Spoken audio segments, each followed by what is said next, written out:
tout le monde, j'espère que vous allez bien, que vous avez passé une bonne semaine.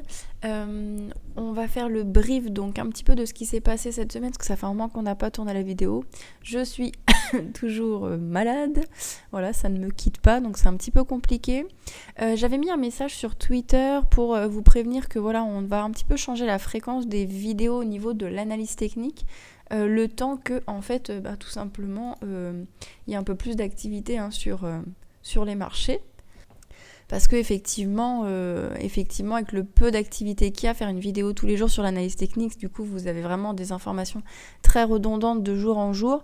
Et donc, on essaye de réfléchir avec Chinon pour vous apporter d'autres thématiques de vidéos, d'autres sujets. Toujours autour de la crypto, bien sûr, pour les autres vidéos de la semaine. Voilà, donc là, pour l'instant...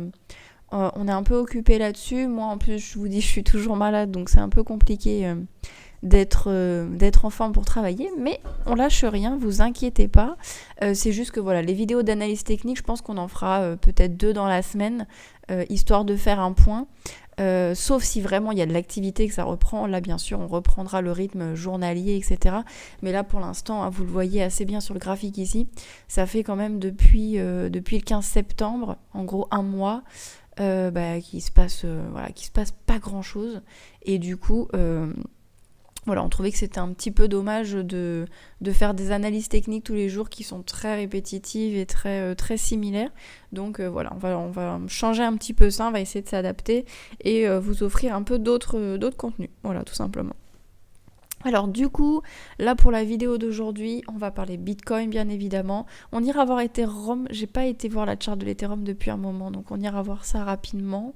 Et puis on va aller voir le SPX et le dollar, voir un peu comment ça a clôturé vendredi.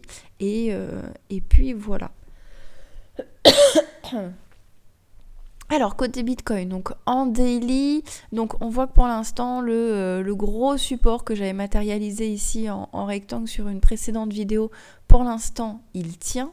On est venu plusieurs fois dans cette zone, pour l'instant il tient. On voit ici qu'on est probablement venu chercher de la liquidité ici, on a probablement liquidé pas mal de personnes, on ira voir ça avec l'order flow tout à l'heure, mais il est fort probable, vu que cette grande mèche là, qu'on est sorti un petit peu d'acheteurs, c'est fort possible, voire même des vendeurs ici. Donc concrètement, le marché prend pas vraiment de direction particulière. On a presque un support, ici, c'est pas vraiment très matérialisé. Alors c'est pas forcément très précis parce que là on est descendu un peu plus bas, mais on voit vraiment une zone de support ici. Et on a par contre, là ici, on le voit bien, hop, une phase un petit peu descendante comme ça. Alors on peut pas parler de tendance baissière parce qu'on n'a pas les creux de plus en plus bas, mais on a un beau triangle là comme ça. Il est possible qu'on ait une résolution de ce triangle, ça serait pas impossible au vu de la charte.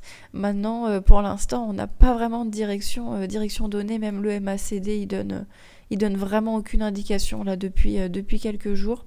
Donc voilà, le marché pour l'instant est plat et entre guillemets inintéressant d'un point de vue analyse technique. D'un point de vue technique, on n'a vraiment rien d'exceptionnel.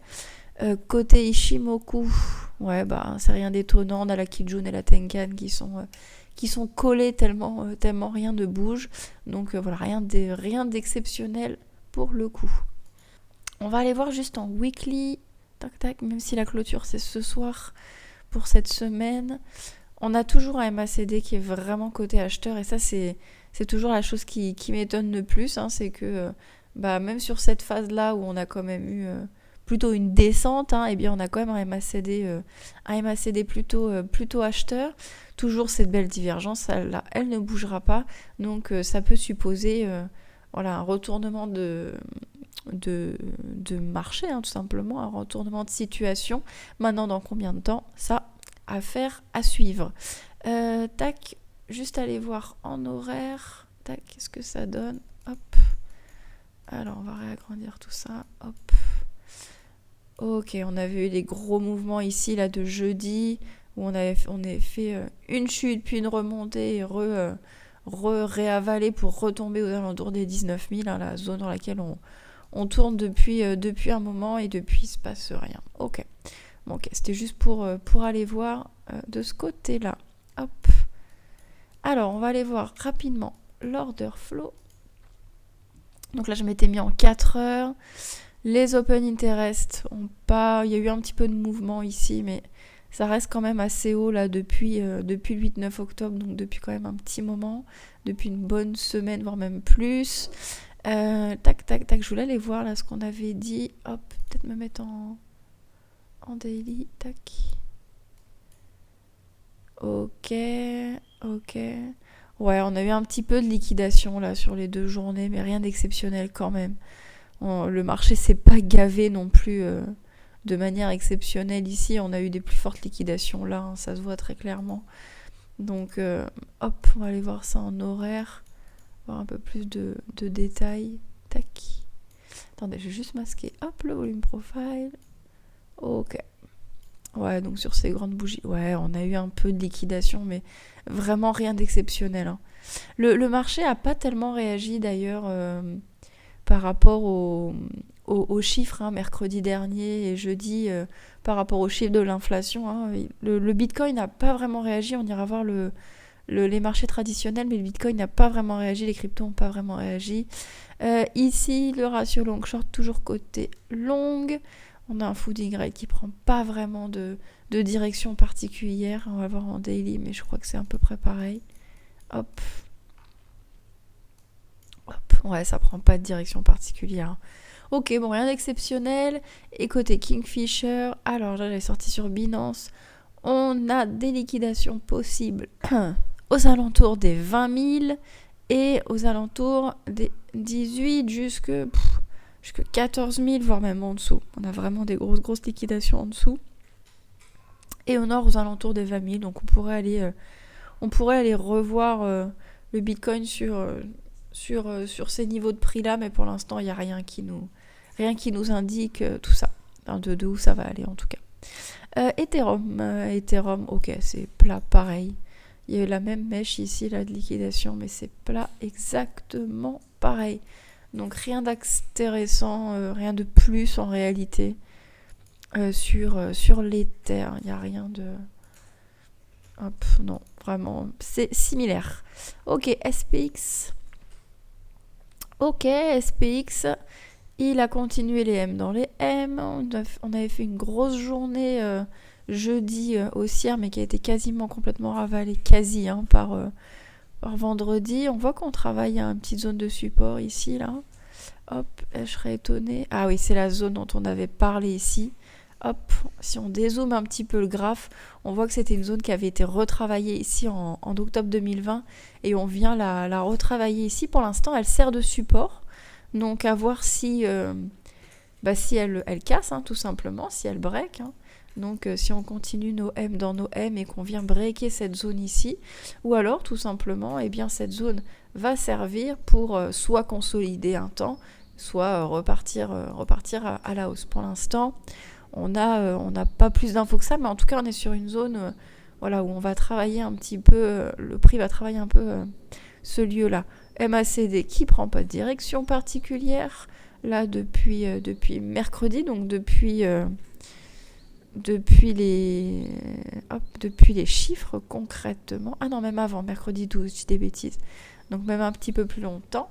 Donc ouais, non, pas de direction particulière, on attend. Le marché n'a pas tellement réagi, en tout cas sur le SPX, par rapport à la journée de mercredi et de jeudi. Jeudi, il y a une belle réhausse, donc probablement... j'avais pas été voir les chiffres, mais probablement que les chiffres étaient... meilleur que ce que l'on attendait, mais en tout cas ça a été quasiment complètement ravalé, donc en gros on n'a pas vraiment avancé, quoi. Concrètement on n'a pas vraiment avancé.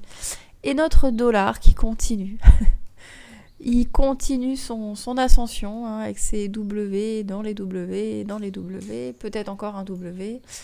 Pour l'instant notre dollar il continue de monter en flèche. On voit qu'on était passé quand même sur un MACD un peu vendeur, mais là on est très proche du niveau milieu, enfin du milieu, hein, donc on n'a pas de direction donnée au niveau de la force du mouvement. Donc possible qu'on rentre dans un range potentiel, le temps de consolider avant de reprendre une direction soit à la hausse ou à la baisse. Voilà, voilà. Grosso modo, voilà. Si jamais vous aviez un peu d'alcool sur votre portefeuille, regardez, hein, parce qu'on a des altcoins qui avaient pas mal bougé là ces derniers temps. On avait Atom qui était remonté, je crois qu'on avait fait une vidéo dessus, et puis on était redescendu, et là on est en train de consolider. On a l'ADA, l'ADA qui lui a breaké son plus bas. Hop, je vais zoomer pour vous montrer. Voilà, on avait le plus bas ici, donc la même journée que le Bitcoin là, et on voit que hop, lundi 10 octobre, on a breaké ce plus bas. On est venu chercher ces zones là. En fait, c'est une zone qui avait été retravaillée ici, et il me semble que les rectangles que j'avais mis, c'est parce qu'on avait de la liquidité ici, et donc tout simplement le marché vient les chercher. Donc c'est possible qu'on continue de s'enfoncer, mais en tout cas voilà. On a des altcoins qui ont pris un petit coup derrière la tête, bien plus que le Bitcoin en gros, hein. Donc ça, c'est à surveiller. On avait TRB qui avait fait une montée vertigineuse, et puis ça s'est en une semaine ou deux complètement ravalé. Donc voilà, surveillez vos altcoins, hein, c'est vraiment important.